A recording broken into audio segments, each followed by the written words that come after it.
this symposium was dedicated to try to find the next questions for immunotherapy. As we all know, immunotherapy is a revolution for the treatment of cancer. We have outstanding results for the treatment of several tumor types, including melanoma, lung cancer, and many others. Still, there are a lot of questions. Why are the majority of patients not responding? How can we do better? And this forum was dedicated to these questions. And actually, it was a point of view of a major academic researcher from a pharmaceutical company, from a CRO representative, and also basic researchers, and in general, researchers dedicated to immunotherapy in all its dimensions. The output was to try to find the next question to be addressed, and there are several important questions which were pointed out: how to combine the immunotherapies and the traditional treatment, how to identify also those patients who seem not to respond at all. They have been qualified as hyper-progressors. Nobody knows exactly if they exist, but there may be something here which is intriguing, biologically speaking, and maybe you should do something else for these patients. This was what the symposium was all about.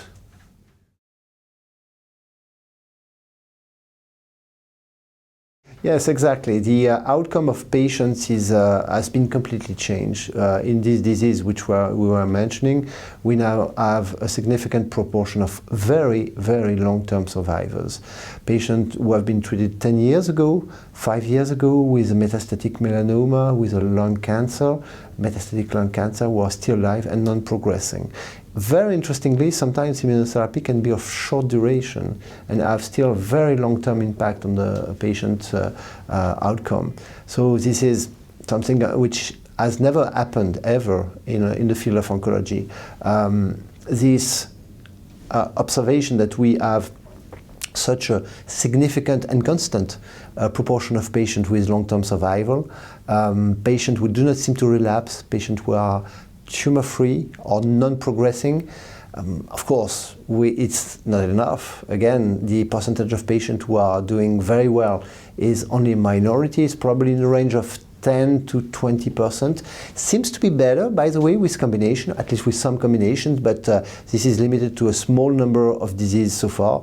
This is all the field that we have to explore. And what is quite clear is that we will need to explore that in a smart way, because there is a lot of immune modulatory agents which are currently being developed. ICP blockers, of course, but also stimulators of the immune system, and of course targeted treatment. How to combine them? We have many, many different disease types, histological subtypes, molecular subtypes of histological subtypes, immune subtypes of molecular subtypes. I mean, the landscape is exploding in myriads of very rare diseases. We cannot explore each and every disease with any combination which is available, because that would be thousands of clinical trials which we are not able to do. So we need to be smarter and to define rational ways to develop these new treatment. And that was one of the remarks of the symposium yesterday, which was the following. How can we be smart to develop the next combination? And everybody was agreeing that looking at preclinical models was the right way. We should not be empirical and explore the next combination or association which comes to our mind. We should be based on science and on experimental models in order to be as efficient as possible. But really that's a question which is very open, and maybe other type of scenarios will be emerging, such as big data, and trying to figure out these big databases of information on the immune and molecular subsets. That's the future.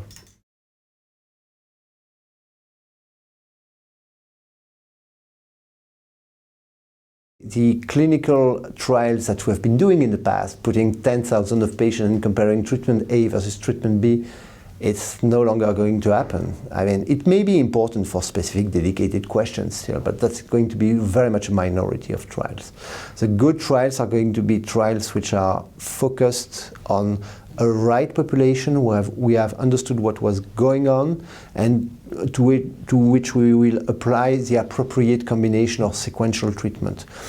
Sometimes even trials as original or atypical, such as N of 1 trial, where the patient is his own control for subsequent treatment, where you have so rare patients are so unusual in general population that we cannot do multi-center clinical trial even in this situation. This is happening more and more. I think this fragmentation of disease, of nosology or taxonomy of disease, as we call it, is going to have a major impact on the design of clinical trials, which is going to be more and more early phase and jumping immediately to the demonstration of the proof of concept.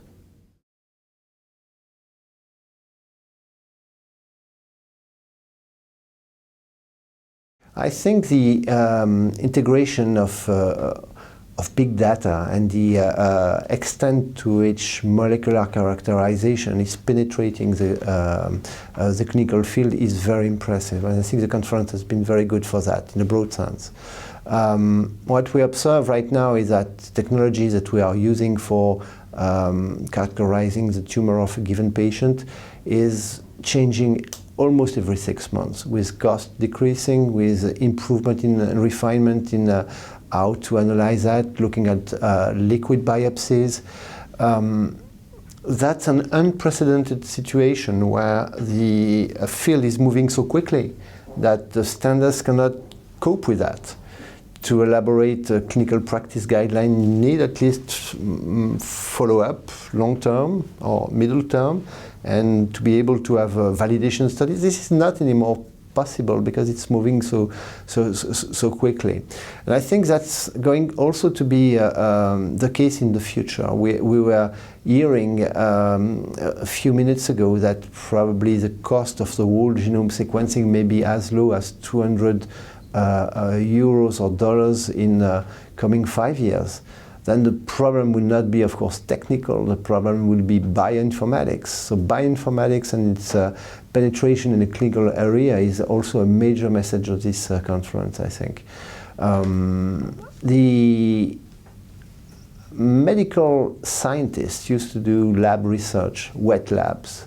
I think in the future they will be doing more and more dry lab research, bioinformatics, to exploit what is ongoing and to exploit not only the molecular and immunological data, but also the data which are relative to the patient. Age, where he lives, or he or she lives, treatment, medical history, and so on. All these big data are going to change completely how we treat the patient, and going to change also patient life, because not only improving patient life, but the patient is going to use these tools to be better managed.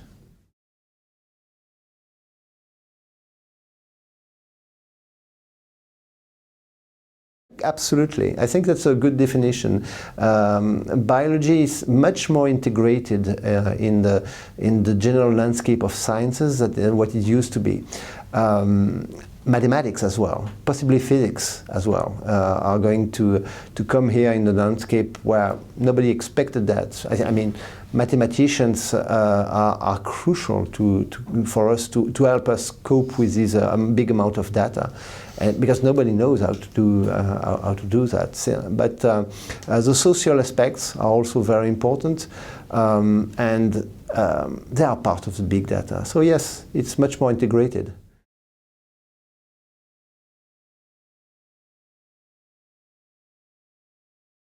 One of the discussions which took place in the symposium was whether a computer could replace doctors, and I think one good answer was that actually it's not going to happen ever, because these are tools. This is improved reality. This is not a change of a major change of practice. At the end of the day, we will need to have a careful analysis done by a human being, exploiting the best tools that we have at our disposition to make the best choices.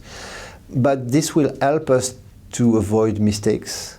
This will help us, therefore, to improve the decision process, improve ultimately the outcome of patients, and this will help patients as well to improve their way of handling their disease and their life in general.